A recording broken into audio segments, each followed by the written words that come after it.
Thank you very much, and thank you very much for inviting me. I am an enthusiastic participant in your previous lectures, so I have enjoyed very much your work to, so to say, it's a sharing community, this, because it makes it possible for us that around to listen to each other and to research that we perhaps never will have access to if we did not enter and participate in your international voices. So I'm happy to be part of it, and I hope that also my talk can open some thoughts that someone did not already think about. I am fully aware that maybe some of it has already been thought by many of you. So please don't get too disappointed. But anyway, okay, let's start. So as I already have stated in the circulated description of this talk, I have for a long period collaborated with colleagues from my own university, but also the Universitat Internacional de Catalunya and the University of Padua, to explore the significance of dialogue in and about children's literature that address environmental climate issues. Our research has adopted an eco-critical and material dialogic approach, drawing on eco-criticism, post-humanism, new materialism, and Bakhtín's dialogue theory. Building on this previous work, my talk focuses on a selection of children's books, including a graphic novel, 2 picture books, and a non-fiction book, that emphasize the importance of dialogue in addressing environmental and climate concerns. These dialogues occur between the text and their context, characters and their environment, children and adults, and citizens and authorities with decision-making power. They are significant in both shaping the book's themes and enabling readers to engage responsibly in environmental and climate-related matters. The selected examples, as you see here, are rooted in a Scandinavian context and illustrate how the willingness or unwillingness to find sustainable solutions to ongoing climate crisis is largely connected to wishes for continued economic growth. In other words, these texts facilitate dialogues about the challenging connection between ecology and economy. I will therefore first give a brief overview of the current political landscape as it relates to the environmental issues discussed in the books. Following that, I will introduce the concept and theoretical framework of eco-critical dialogues. The focal point of my presentation will be close reading of a selected excerpts and double spreads from a non-fiction book that explores the possibility of discontinuing the use of fossil fuel, as well as 2 picture books questioning humans' problem solving, particularly in regard to cars and fuel emissions of fuel and fossil fuels. Additionally, I will discuss a graphic novel that combines non-fiction elements with depiction of children's climate activism. Towards the end, I will address the reasons why text of this nature can elicit negative reactions from adult readers and reflect upon why representations of growth-critical eco-activism seems to be perhaps not a taboo, but at least problematic in literature aimed at children and young adults. But first, the context. I will link my close reading to a highly political context that focuses on the issue of phasing out and reducing dependence on fossil fuels.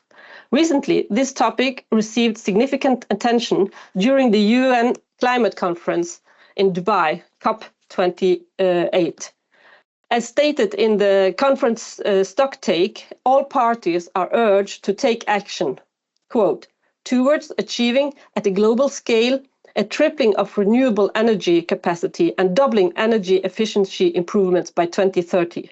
The list also includes accelerating efforts towards the phase down of unabated coal power, phasing out inefficient fossil fuel subsidizes, and other measures that drive the transitions away from fossil fuels in energy system in a just, orderly, and equitable manner, with developed countries continuing to take the lead. So that was end of quote.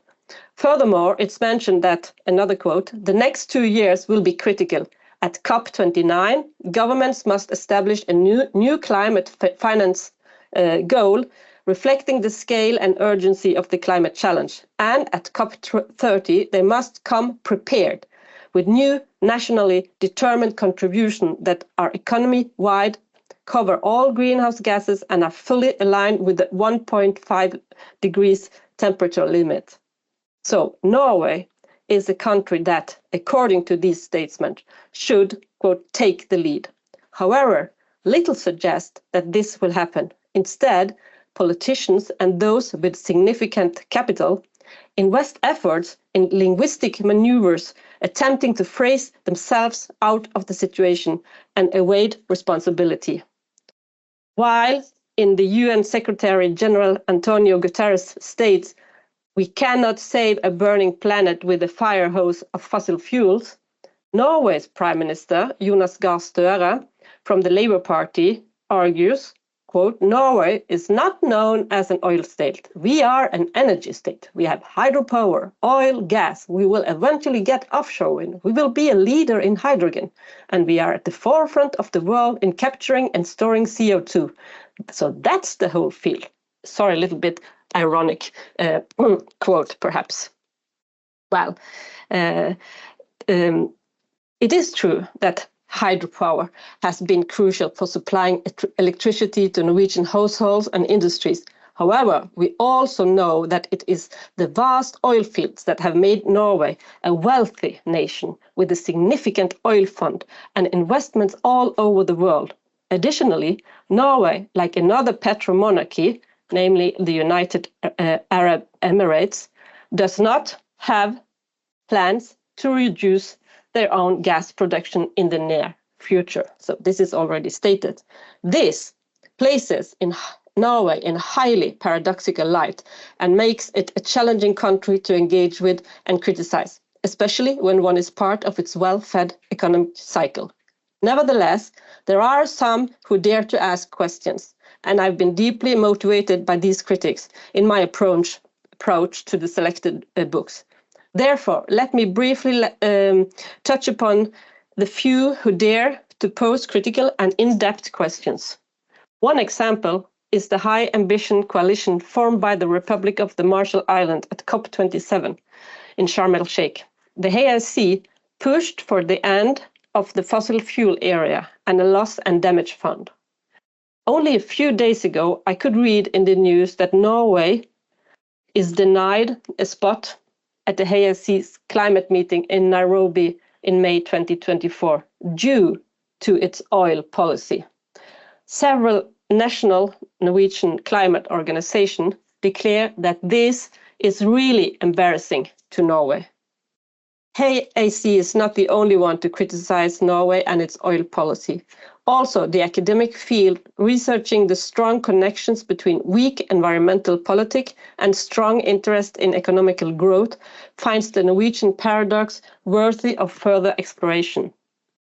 So this book, Krisernas tid, ekologi och ekonomi under kapitalismen, will be published in English in November 2024 at Verso with the title Against the Crisis, Economy and Ecology in a Burning World. Lots to say about this translation, but I note that unfortunately the word capitalism, possible for commercial reasons and unfortunately, has been omitted from the title. Nevertheless, the author's main point is that the climate crisis cannot be realized through a creative, destructive capitalist logic. That is his keywords here. Ecological crisis can be addressed with non-capitalist reform, with the economy becoming more democratic and planned. The author believes that the most realistic path to stop the climate crisis is through a confrontation with fossil capital, and thus also through a confrontation with the ruling class. So the confrontation also involves becoming aware of the dangers of what is referred to as fossil fascism in the book White Skin, Black Fuel. In this book, the authors and the Setkin Collective focus on how the necessary politics related to fossil energy are closely linked to a strong capital force and neo-fascist rhetoric, thinking and activism. One of the chapters in the book discuss how this connection appears in two countries, Norway and Poland. Just as Poland's main energy supply and prosperity stands on oil, the Norwegian economy and welfare, Poland stands on coal, the Norwegian economy and welfare stands on oil. Instead of implementing drastic measures to reduce dependence on coal and oil, both countries' politicians have attempted to reframe the problem by calling their country's coal and oil clean.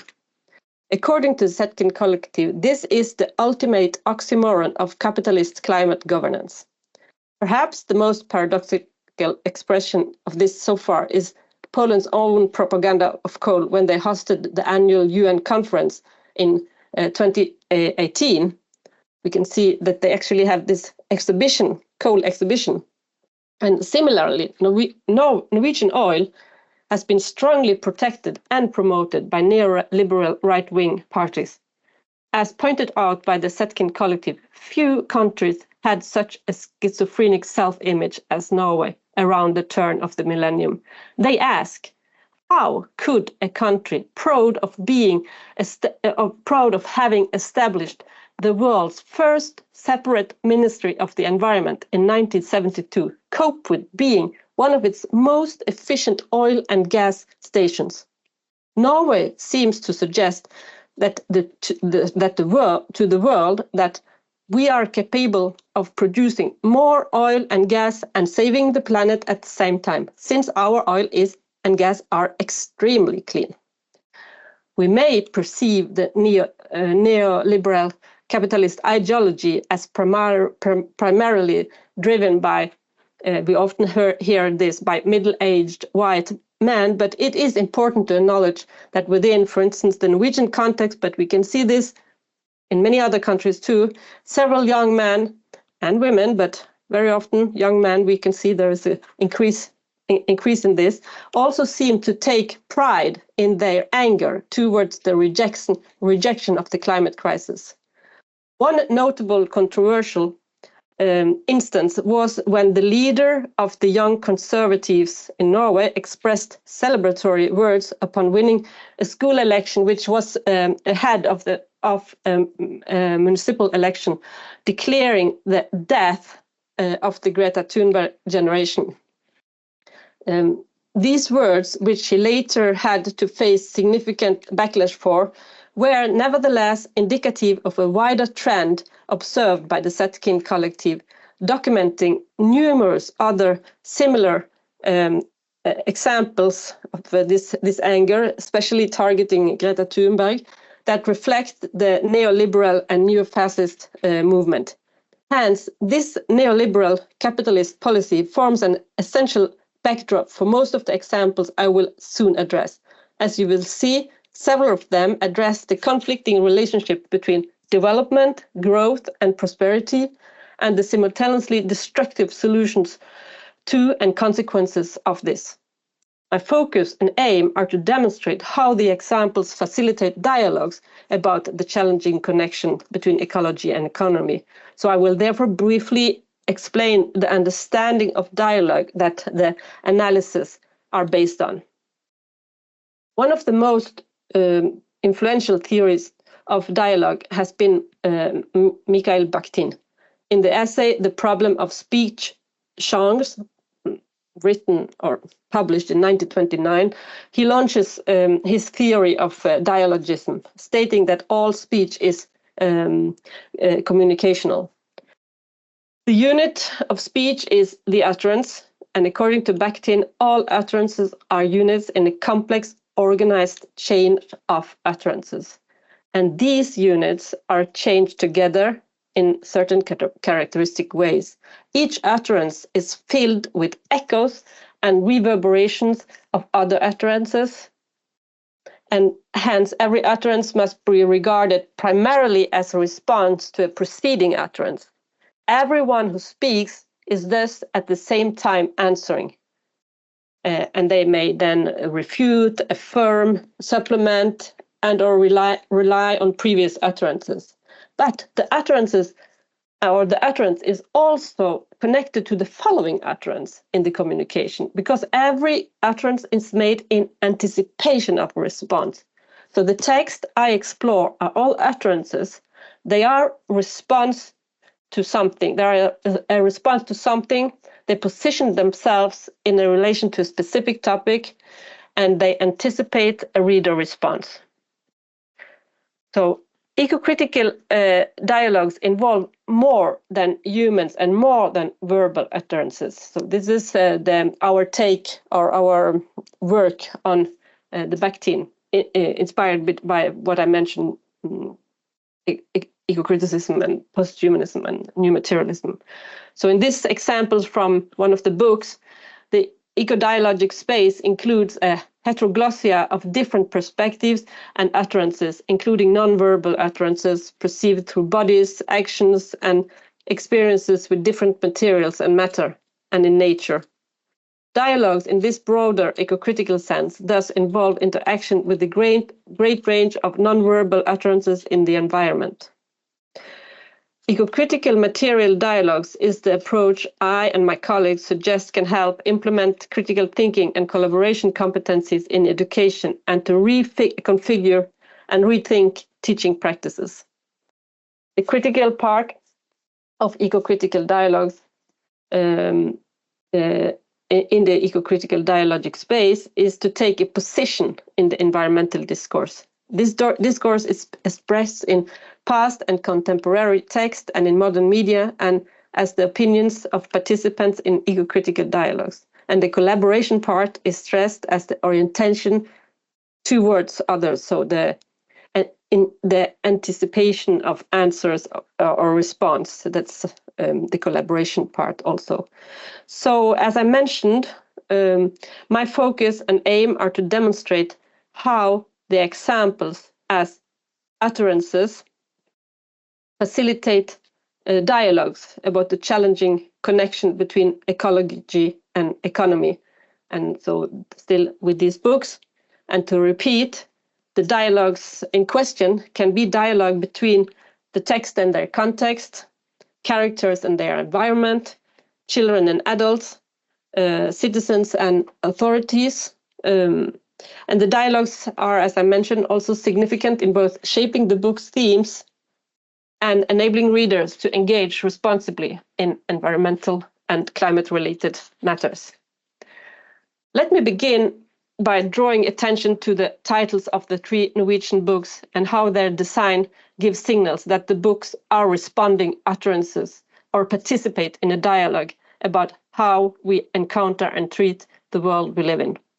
The title, Do We Have to Stop with Oil, can be read both as the start of an exploratory conversation and as a response to previously given, for instance, justification, so they can be really asking back. The title, The World Said Yes, expresses that the world has a will, that the world takes a stance, but what it takes a stance on is more unclear, at the cover at least.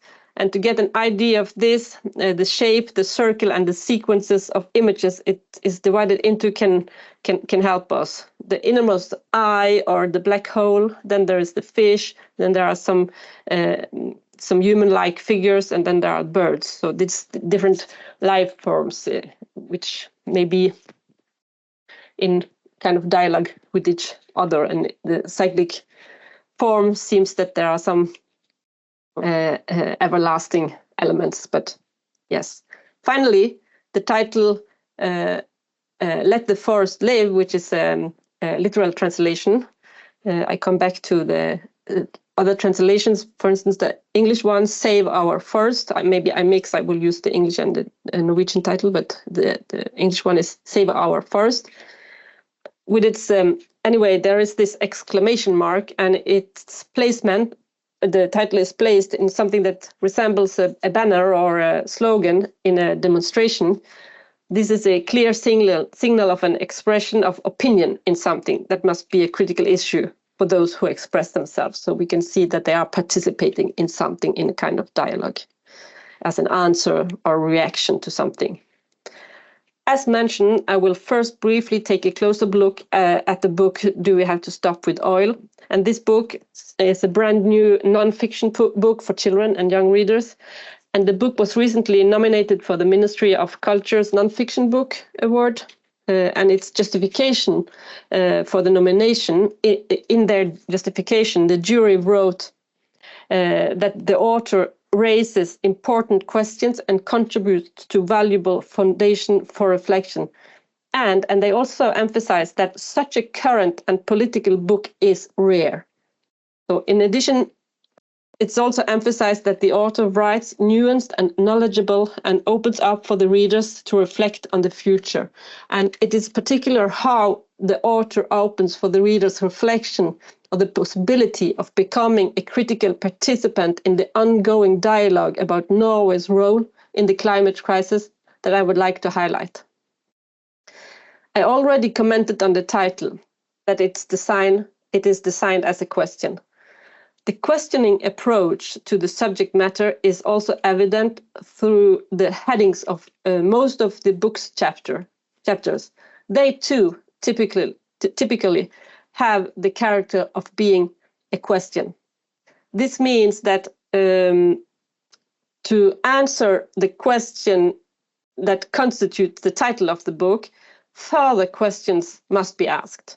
The reason for this is, according to the preface of the book, that the main question, do we have to stop with oil, is a difficult question. It is difficult because it involves a dilemma. Oil pollutes, but oil is also a raw material for both energy and a wide range of everyday products. And Norway, as a nation, has made prosperity and welfare possible through all the money we have earned as a nation by selling oil. So before the author tackles answering the main question through the many supporting questions, she emphasizes that even though the questions, do we have to stop oil, is difficult, it is not a question that the reader is responsible for answering alone. She said that this is something that we must figure out together. So she recommends collective solutions. Let's look at the question that the reader encounters in the book and how these can model a critical approach to a challenging dilemma. So now I present them in the order that the chapters appears in the book. So the first, why did we start producing oil? So this is a kind of historical and social kind of overview. And then it's what is fossil energy? So it's more science-based, and what do they use Norwegian gas and petroleum for? So a little bit into the production sphere and also a little bit into the market field. How do we get hold of the oil? And here there are a great story of Norwegian engineering, we may say. And then there is this question, what to take or to do to emphasize climate or the money. And then the more doubting question, is the climate threat that is really that dangerous? Is it possible to stop producing oil? And how can we manage if it's so important for us? How urgent is it? And will we manage to stop before the climate changes have become too bad? And do we have to stop with oil?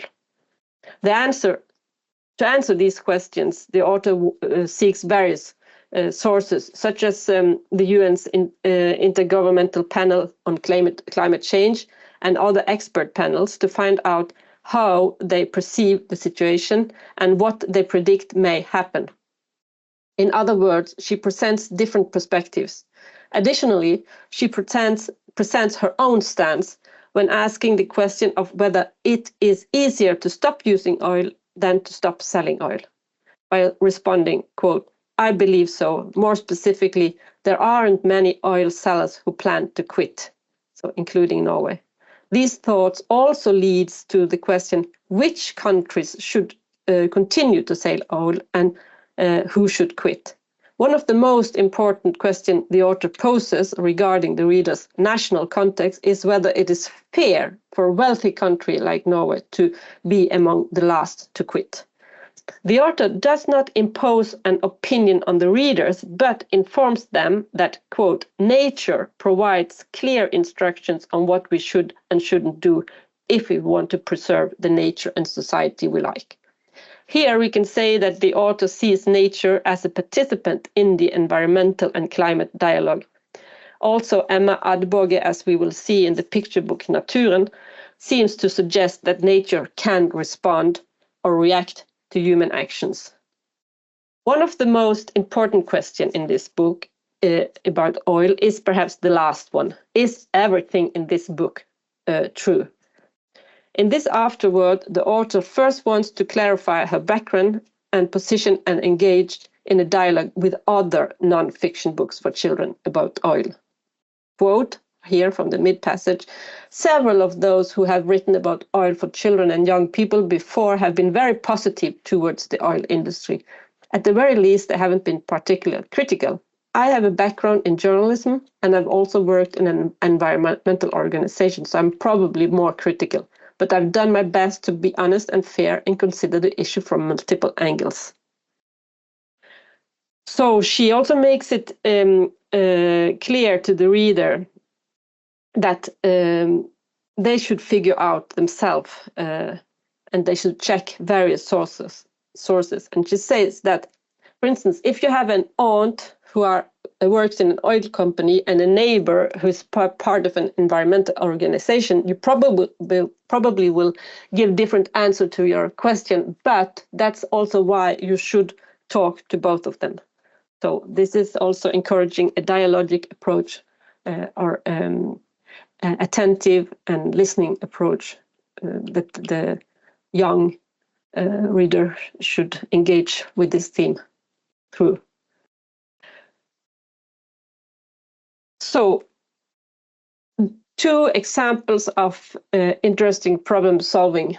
There are several similarities between these two books.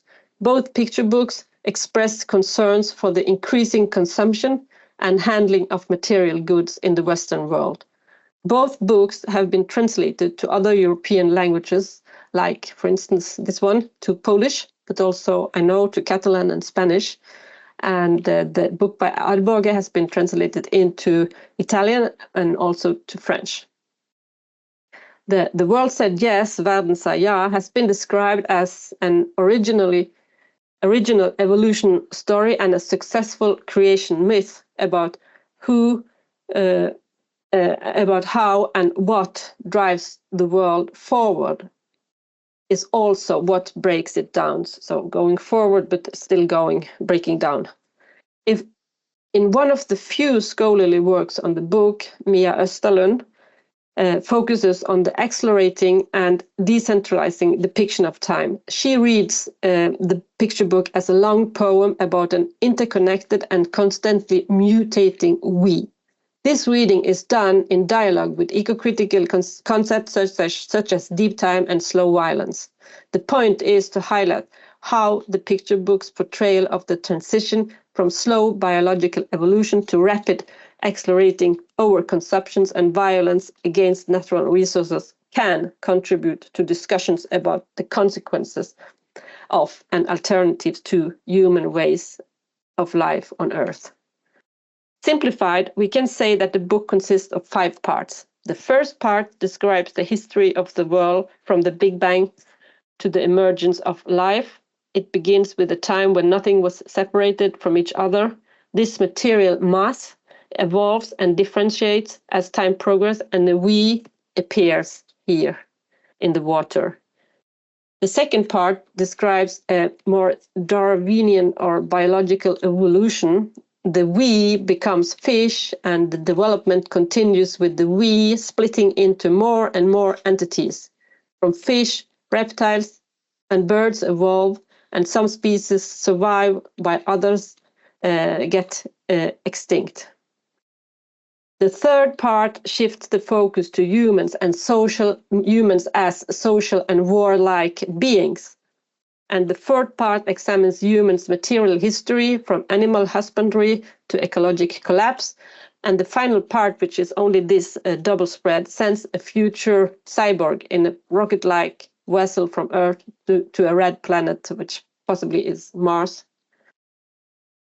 From page to page, the reader is drawn further through the verbal text alternation between enumerative geological, biological, and cultural sociological facts and variations on the refrain, "Now the world is finished, we thought," but the world was not finished. This complex combination of slow and compressed time through verbal enumeration and visual and poetic consideration can be profitably explored with the focus on dialogic reflection on ecological connection between the past, present, and future. The book stimulates dialogue. Firstly, it provides a critical response to the world's development. Secondly, it incorporates dialogue as a fundamental motive through the refrain where the world always responds with yes. Lastly, it facilitates the reader's engagement in a dialogue with the text, encouraging readers to actively engage in dialogue with its content, its statement. So here for the two last lines, "No, it's enough," we say. "No, we are done," we said. And the reader is left to think, what will the world say? Yes, will it agree? Or is it no? Or will we continue? A central point is that the world is never finished. There's always a desire for further development. The world says yes to it. As mentioned earlier, we also find a collective we as the narrator in Naturen, nature. This we begins by presenting the place and themselves. So this is the quote, just my translation from this first spread. "This here is the city where different people live. Some of us are children and there are adults of various ages. Outside our city lies something else. It's called nature, but it's mostly just woods, some lakes, a few bushes, and some ocean." Stop. The reader learns that everyone likes nature. In fact, they love nature, which is consistently referred to as a proper noun with a capital letter. Everyone loves, for example, autumn and the beautiful red leaves. But with the leaves, dissatisfaction begins and gradually escalates into violence against the nature. That the we exclaims that the we claims to love. So that first we love nature, but then they get annoyed by all the leaves. So how does we solve such a problem? Quote, "We go crazy. Eventually the chainsaw comes out and the linden tree is cut down with the crash." And this pattern continues. Problems are solved in the short term, and the expectation that life will now be wonderful and carefree is high. And then snow comes and one goes sledging, and that's fun. But then the snow becomes a problem and it's dumped in the sea, and spring comes and one wants to plant, but then there is weeds. So, which are solved by paving the ground. And so it goes on. Nice, but then problem. Solved in short terms. So also eventually the summer arrives and it's very hot, and the asphalt and polluted water do not improve the situation. Then we turn to the air conditioning in the cars and find it delightful. But idling cars turn the sky black. Now everything gets worse, and in the end, the we curses nature. Damn nature, everyone shouts. We have actually made it nice here with gravel and asphalt and marigolds. Do you know what it cost? The book concludes with a potential optimistic double spread indicating that nature is still there. However, the view has similarities to the one on the first double spread, with crucial elements changed. So the tree is gone, the soil is dry, and it's covered with asphalt. The dialogic aspect in this book is tied to the conversation between the book's we and nature. The problem solving is a type of response, which in turn is a response to human actions. The reader is invited to participate in the dialogue, to think with or think against the book's we. Because who is the you that we ask at the end. Is it the reader or is it nature? And who can answer? And what cost are we talking about? The economic cost, the human cost? Is what happens the price one must pay for the violence they have carried out?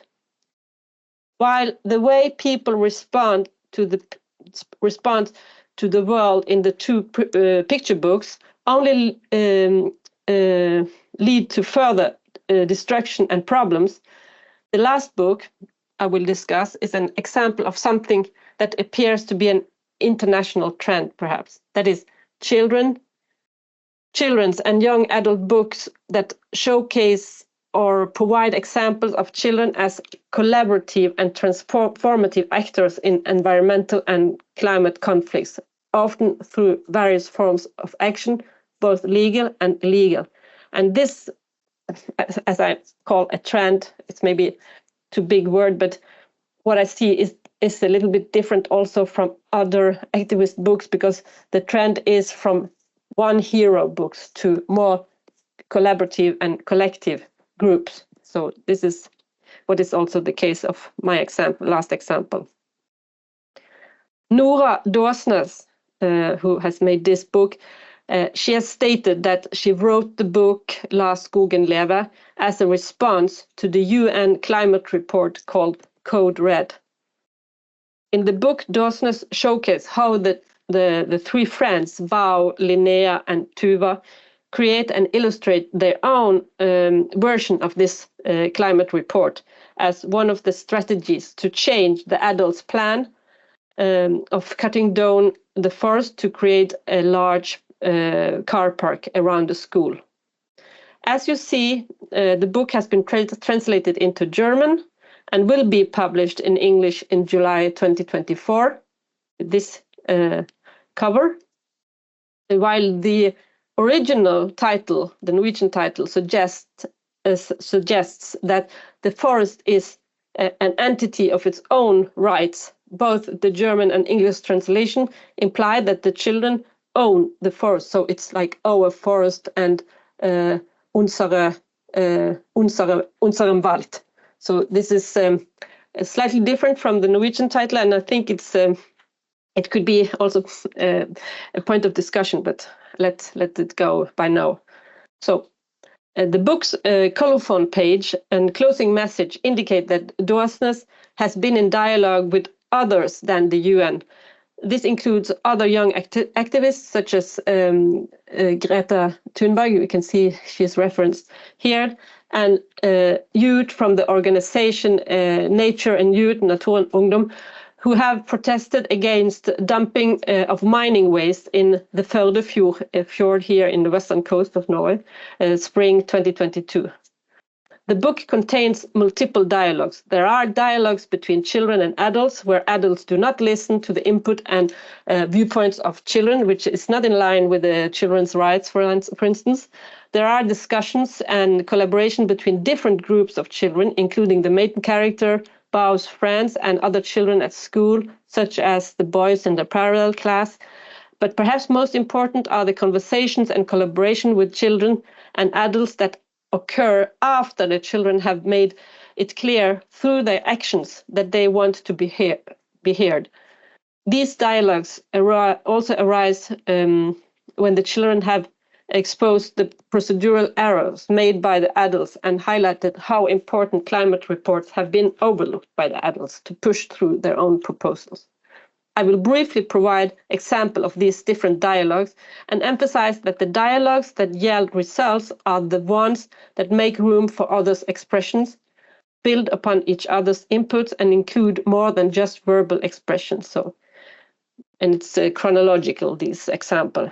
So in this example, we can see how Bao, who is the student council leader, is not being heard in a meeting with the principal, the parent representatives, the principal, the parent representative, and a representative from the municipality.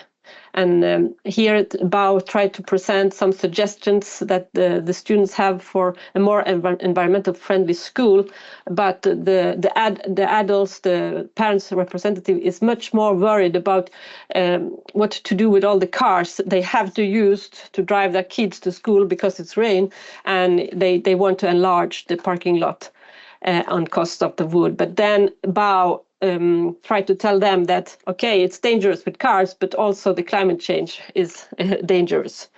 And at the end, they vote, and Bao loses. And then after this meeting, to enlighten and persuade them, Bao and her friends create the previous mentioned climate report. But this is not taken seriously either. So instead, in a second meeting, the adults tell Bao that it's cute that she is passionate about the topic. So they tell her. But then that's when Bao reaches her breaking point, and she raises her voice and makes it clear that she's done being cute. And after this, she starts to explore various ways to be heard. And together with her friends, they develop and carry out a plan that garners tremendous attention and makes it impossible for adults to dismiss them and their demands. And so they send their demands to the principal and the parents representative and the municipal represent from the municipality. And their demands, I've translated them here, is like an immediate halt to all logging, a written agreement with the school and municipality to preserve the entire forest, and no expansion of the parking lot. So this is their demands. And the first to show support are the parents. And eventually a new meeting is arranged between children and adults with the right to make decisions. This meeting adopts a more receptive and collaborative approach, leading to the cancellation of the forest logging. Perhaps it is significant that the meeting or dialogue takes place in the forest, involving the forest itself, the school, the children, parents, and various bureaucratic props. And in this discussion, we see the principal state that this would means nothing to the world, and Bao is fully aware that this save alone cannot stop the climate crisis. But then she lists all the creatures and that are dependent on the woods before she also announced that it means something to her. Save Our Forest is first and foremost a story about a group of children who oppose adults' plans to develop and destroy the forest.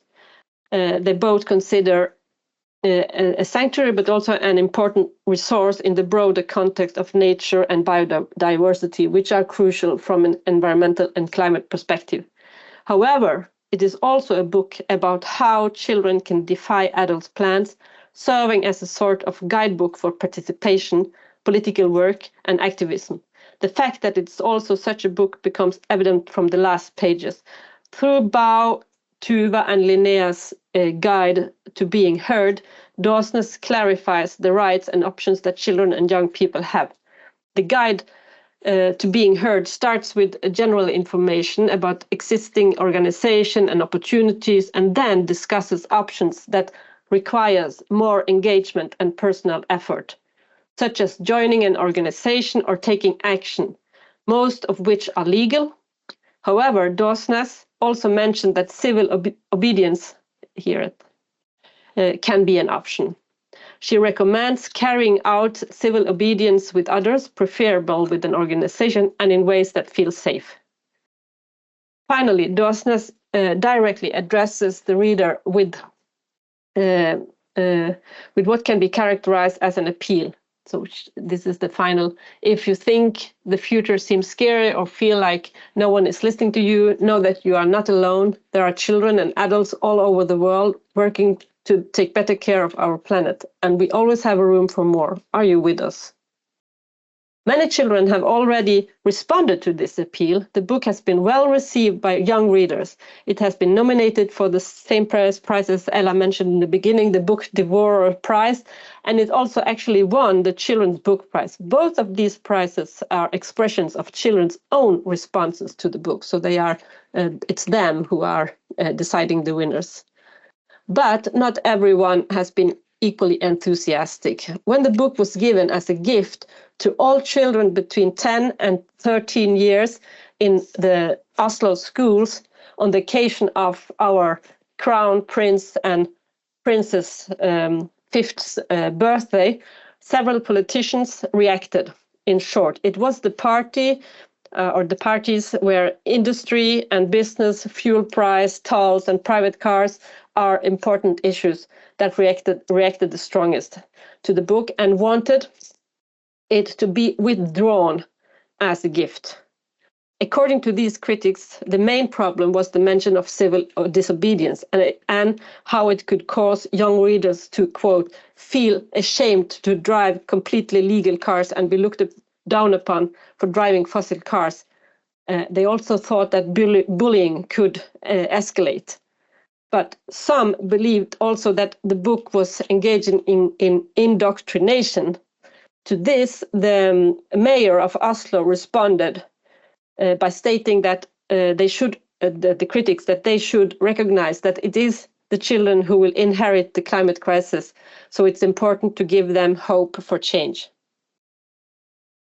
Even though I'm not a monarchist, I think there is something to it when the country's king, who has previously spoken out in favor of boys liking boys and girls liking girls, as he said, also uses his voice to emphasize that it's urgent to take action in the face of today's climate crisis. So in his New Year's speech, his last New Year's speech, says that together we create an understanding of right and wrong so we can behave properly towards each other and take care of the trust between us. To bring about this community for real, we need to listen, speak the truth about reality, be patient. But there are areas where the last thing we need is more patience. Many young people write to me expressing concerns that not enough is being done to take care of nature and our soil. Young people are about to give up adults who do not take vigorous enough grip and not fast enough. I share the concern of young people and their impatience. The hope is that the new goals set by world leaders, that is UN, will be followed by action. We now need everyone's impatience before time runs out for us. I cannot express this strongly enough. And as a postscriptum here, please let me encourage you to consider this call on eco-rebels with a course. Perhaps it could be a good idea asking our king to be one of the peer reviewers or to be co-editing the special issue with us. So thank you very much for your attention. And these are my main references. And yes, stop. I can take down this. Thank you. Thank you, Nina. Thank you so much for this wonderful and very important and very important, but very also depressing. A bit depressing, yes, yes, yes. But I think that there will be a lot realistic. Realistic, yes, very realistic, and I think that there will be a lot of comments, questions, and now we have time for this. So please, I only want to remind you that you can write your comment or your question in the chat, or you can raise your digital hand and just ask a question or say something. Oh, yes, we have the first person, Krzysiu. Please go ahead. Thank you so much, Nina, for your wonderful paper. It's always great to hear from you some insights from Norwegian books, especially nonfiction, that, as you know, of course, interests me very much. And actually, I have two questions, but they are very short. So if that's okay with you, Ella, to ask them now, those two questions, I would love to do that. I like the idea of these eco-dialogues. Of course, I also use them from time to time as well. But I'm wondering if, as you mentioned, there is this heteroglossia in this dialogue. Does it mean that in the books you have analyzed for us today, or in the other books that you know from your other research, is there also like a space for the climate change denials, people who like deny that's what's happening, or is it more like idealistic green dialogues about people who just are encouraged to do things and they are all going the same pathway? Or maybe there is this space for other voices, those that are more critical towards, green energy and so on. So this is my first question. If you don't mind me asking the second one, somehow connected to that, is the question about the first book you talked about, the Norwegian one that I hope to see one day, the one about the oil. Is that, do you think that the questions you showed us, those very uncomfortable questions for both adults and children, but I think mostly for adults, are indeed aimed at young readers? Or maybe they're more aimed at adult readers who are mediators in reading the book? Because those questions, those big questions about what to do with the oil, how can we live without it, and so on, seem very, very, I would say, maybe not depressing, but very dark in a way, or very deep. So do you think those are aimed more at child readers, or maybe at adult readers, or maybe teachers who also mediate through reading the book? So these are my two questions I wish you to maybe elaborate a bit more on. Thanks so much again. Yes, about the heteroglossia. Of course, there is some... as I said, the books may be perceived as a kind of response to a political situation. So, but let's say that, for instance, the two picture books, they have been very much discussed because they are in one way open. There is not the same kind of activism. Actually, they are the deniers that are depicted all the way, so to say, because they are, that the short-term solution is nothing. It's not. They are not aware of what the impact of their solutions are. They just find a new destructive solutions. And for instance, in Naturen, as I said, I've got them here, so I can... Actually, these are the end papers. They are like flames. So actually, it's also here maybe a little bit burning, which is have become a very important word after maybe Greta Thunberg. But this is like the first spread, and there is the tree in the middle, and at the end, this is all the same, but without the tree, and perhaps a little bit more sunny heaven, or stronger heaven. But it does not. It really leaves it up to the reader to find out what kind of stance they would like to take, or how they can respond to it. So I will say that all that happened here is more a depiction of not exactly deniers, but at least people who like to not to see so much of their yes. So in one way it is, but in the Let the Forest Live, we can say that there are also among the children here that they are some interesting figures that are do we really need to do this, and he actually, there is one boy here. Of course, there is a tiny kind of love stories here, but very little touched upon. But he is the one who challenged Bao the most, and he says he calls her okay, just go and play Greta Thunberg. He says to her, but then he also says that I don't want to do all this bureaucratic political work. I want to be a rebel in the wood. So he also have, in one way, his passion for this place, but he wants to act in another way. But he is kind of also a critical voice. And then there is the adults, of course. And so short, perhaps too short, but yes. And about this book, it's for sure for young readers, for sure. I would say it can be read already I would like to read it in the middle, like from 10 to and so on.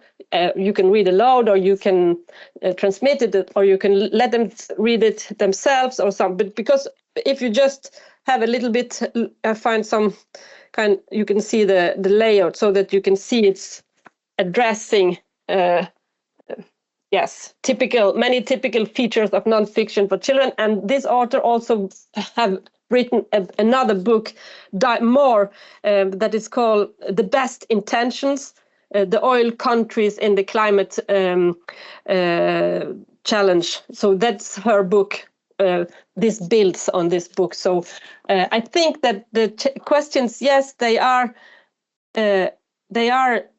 difficult, but they are sincere. And that is what I think is also a trend, maybe in some nonfiction, that you don't want to hide away.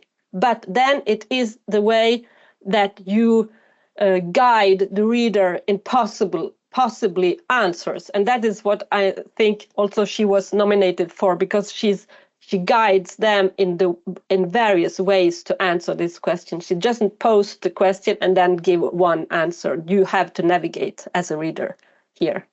But okay, sorry for long and very answers. No, I loved it. Thank you so much, Nina. Thanks again. Okay, thank you. Krzysztof, thank you, Nina. We have a question in the chat. Mateusz, will you read it? Yes. Sure, of course. So we have a question from our colleague Sylvia Kamis-Camacho from our center. So I'll read it. Thank you for such a wonderful and deep presentation. While I was not familiar with the examples you provided, I agree that such books can stimulate dialogue. Can you say something more about the significance of the colors used in the picture books you examined? Another question, can you say something about the reception of these books among educators and critics? Oh, we yes. have like two questions, I think. Yes, colors, the picture books. Yes, you saw maybe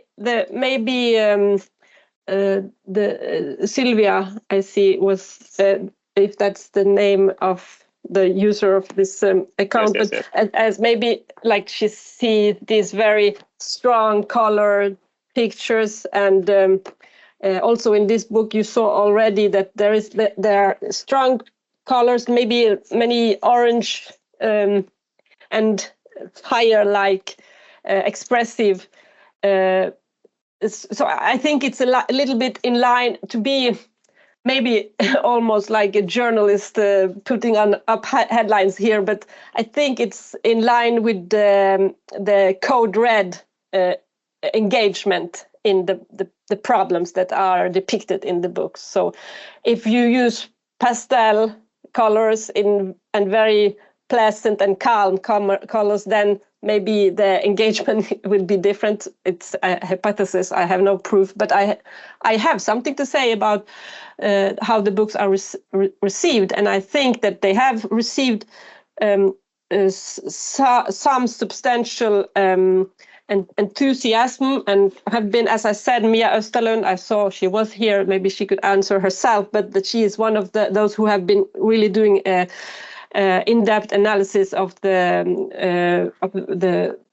word said yes. And I have also listed at the references another reading of this book, and I know that they have been read, and I myself have read them with 10-year-old students for work with them, and really have interesting dialogues also with these books. And I have students who have worked with this book, with the literature dialogue with this book, and also can prove interesting readings and responses, where they tend to be interested in, and what they discuss when they see. So I think they have been met with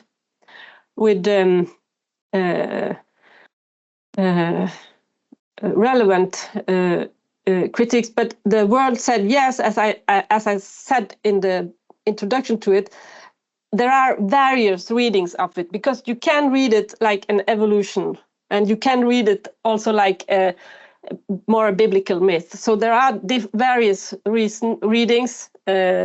Perhaps not all in the same way as I may be emphasizing a little bit the growth critic, which is here. My reading is a growth critical reading, perhaps, but yes, thank you. Sorry. I say sorry all the time because I feel that I could start talk for a long time when you ask a question, but I stop. Okay, thank you. And we have another question, I think. Will you read? So, we have another. Yeah, of course. I'll read the questions from the chat. Yeah, sure. From Amanda. Thank you so much and Sylvia, thanking for your answer. So, thank you so much for a very engaging talk. Do you find that the books show full confidence in the positive outcomes of dialogue, or do they also address the difficulties and perhaps most interestingly, the limitations of dialogue?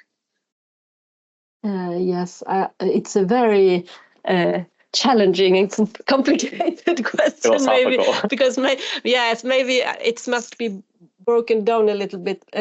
So confidence in the positive outcomes of dialogue. The dialogic element is, of course, something that I also read into it. Maybe they are not all the same. Maybe the books are not in the same way arranged for dialogue as I read it. So it will be maybe violating the book to say something specifically about this. But if in the positive outcome of dialogue, I'm not sure. Maybe the most enthusiastic one is this one, but also this is the most political one. So perhaps that's why it proves more like there should be results. But the others, I think, still, as I said, they are very open-ended, and there's no security that should be a positive outcome. So I think, yes, they address difficulties and perhaps also limitation. If it's, I just say, if it's the nature who respond here, then nature is not heard. then here in this book, still nature have now rights, so to say. So that's a limitation. It tries to get heard, but so far it is not been listened to. But, yes, maybe not the answer to the question, but my interpretation of this question resulted in this answer. So yes. Thank you, Nina. And you showed this book about nature, the last you show, and I wanted to ask you, because it was very interesting, the dialogue between the characters and their environment. Is it very common? And did you find many books with such idea? Because I've never met, I think, any of these.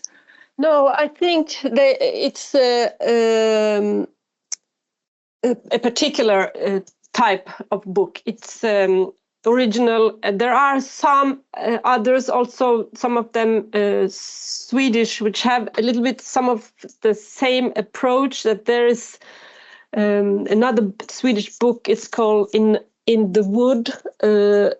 By Eva Lindenbaum. I'm turning around to see the exact how where also there is some kind of dialogue with the forest, but then it's more, yes, the same, the character and the forest react to them. So, but I think it's original. But what I also think is very original here is that this we, when it says that. Some children, we are some children, of course, and adults. So you don't really know if this we is the children or if this we is both children and adults, or how this human group, how are they together? And so it does not make either children heroes, like we maybe seems to find a lot of in many books. So.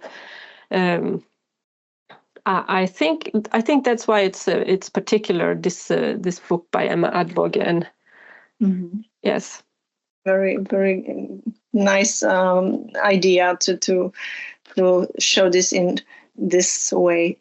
Okay, we have one hand up. Please, Eleni. We can't hear you. Maybe you're muted. Hello. Hello. Hello, Professor Goga. I'm always glad to hear your presentations. They're very interesting. I just wanted to comment on that specific comment you just made. That it's very interesting when we see books, especially picture books, which show that nature has some kind of agency. It's not just that it is a pathetic object that awaits for our savior. And I just wanted to comment on it and stress on it, that it's very important to talk about these books, to show that nature, we are not the saviors of nature, we are part of nature. And these picture books, especially you commented on, were very spot on this dimension. Thank you once again for your presentation. That's just what I wanted to say. Thank you. No, thank you, because it's I think maybe that is something we can look out for. This perhaps change in the books, that they tend to actually not that tend to take seriously this the non-hierarchical thinking. Yes, this logic of domination, where we have to dominate on nature or on animals or generally. Yes, exactly. And then maybe I could add that in this La Skogen lever, this book, which I said I'm a little bit troubled by the translation with the unserem Wald and our forest, because also here, even if in a little bit different way, we find that the nature has some sort of agency. For instance, what happens here is also that this river, this is flooding, and it causes troubles for the surrounding here. And I have a master's student. She writes on this book, and she has been interested also in this the importance of the river, the kind of the voice of the river in this book. So it's also element here, but less than in, for instance, Naturen. But it could be interesting to like the eco-rebels could perhaps also be agents from nature, so not only humans. Yes. So think about it, and yes. Good point. Thank you very much. Do we have any other questions or comments? Please don't be shy. Thank you so much. No, people like to go not home, because maybe they are at home. But Marnie is here with us. Hello. No, she is not allowed. She's not allowed. Yes, I am. But now we love video because I'm in a very precarious condition. Okay, Nina, thank you for your wonderful talk, and thank you for also for guiding us through these such challenging topics. I'm asking you, based on your study and experiences with eco-critical dialogues, okay, also in classrooms, not only with students, I'm talking about children. Do you think that to what extent can we push the boundaries in this regard? So talking with them about environmental problems, polluting industry, themes of social justice. Do you think that sometimes there is the risk of placing too much responsibility on children? Do you think that how can we deal with this topic? Because hope, of course, is such an important element in these stories, but sometimes I have the feeling that, all this hope is placed on the shoulder, on children's shoulders. Do you think that there is a boundary, or maybe it's a matter of how you're going to talk about this story, about the images, about can you tell us something more about this? Also, according to your experience, because I know that you work a lot also with children on these topics, and that maybe can be also for us a source of inspiration. Thank you. Thank you, Marnie. And I think what you said, you said, is it a question about how? And this, I think, is important, because I think it would be wrong not to read these books with children. I think really we should do, or we should provide them with books, even more books. So that's my first answer, that we should read them. But we should read them with the same openness as we expect them to have, for instance, towards literature, that we should have the same openness toward them and their readings. So we should not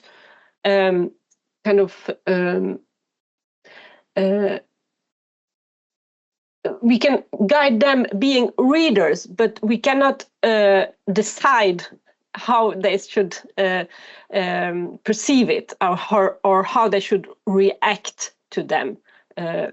I have this, of course, it's an anecdotic kind of example, but with another book that I know you, Marnie, knows very well, but it's a French book which is called One Wood, Two Brothers, and the book is it's with few words, but it's every page there is the life of two brothers in the same woods doing completely different. One is very much in line with the people in nature and in the world, said yes, building, and more, and the others living in another way.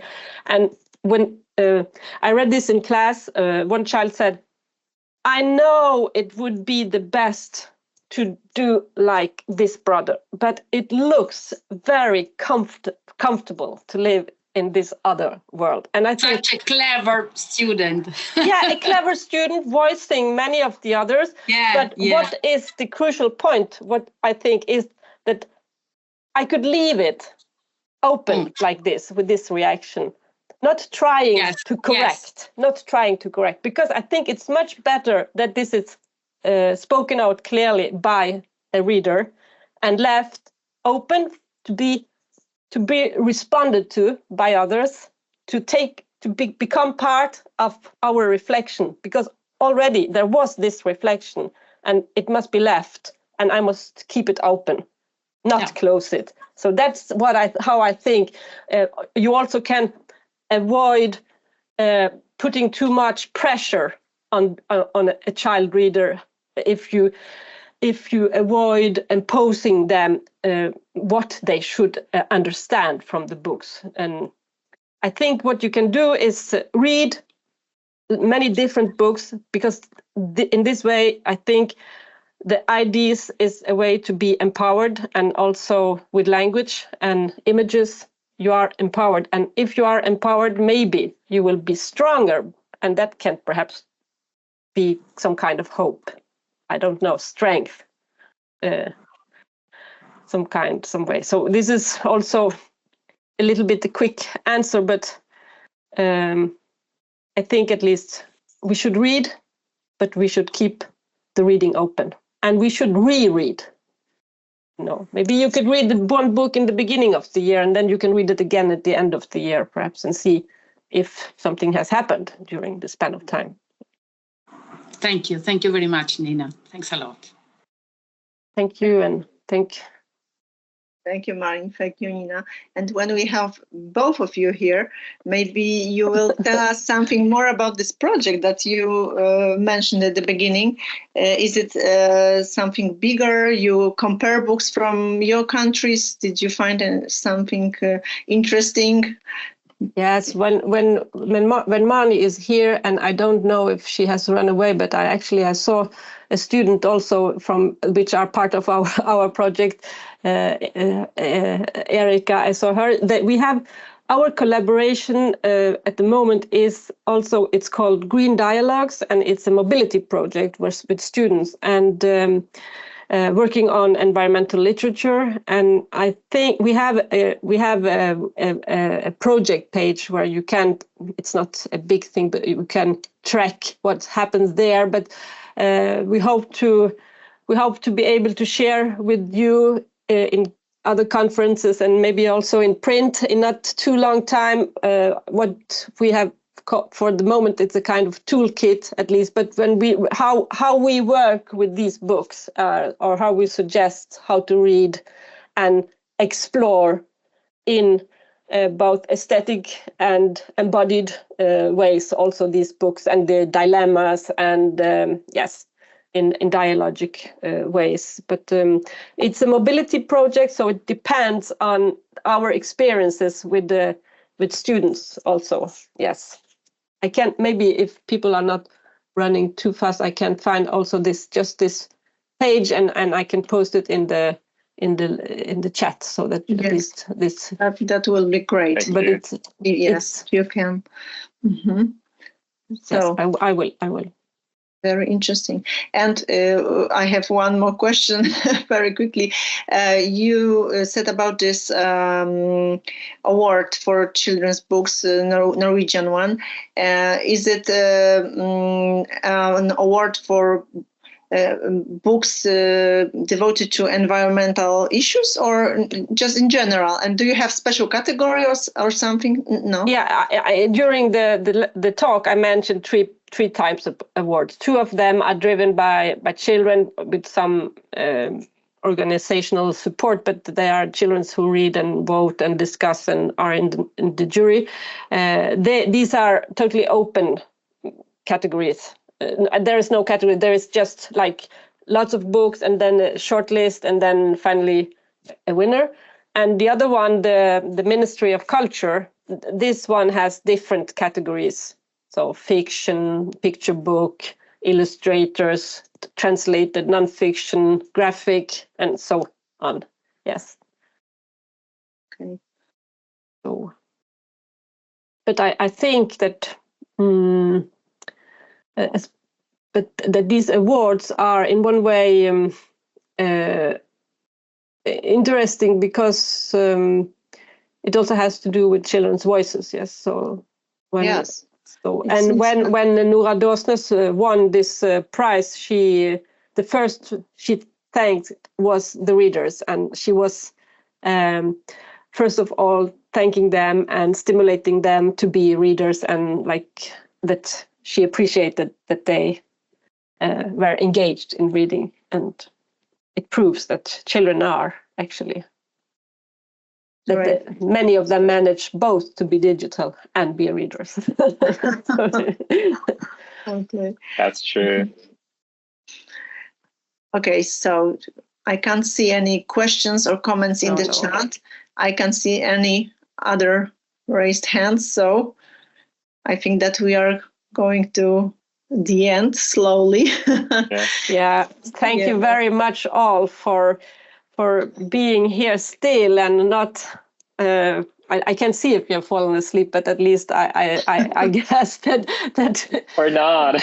No. It was very interesting, Hina. Thank you once again. So much. Thank you so much, and thanks to all of you for accepting our invitation. Thank you for this. No doubts about that. Yeah. Thank you.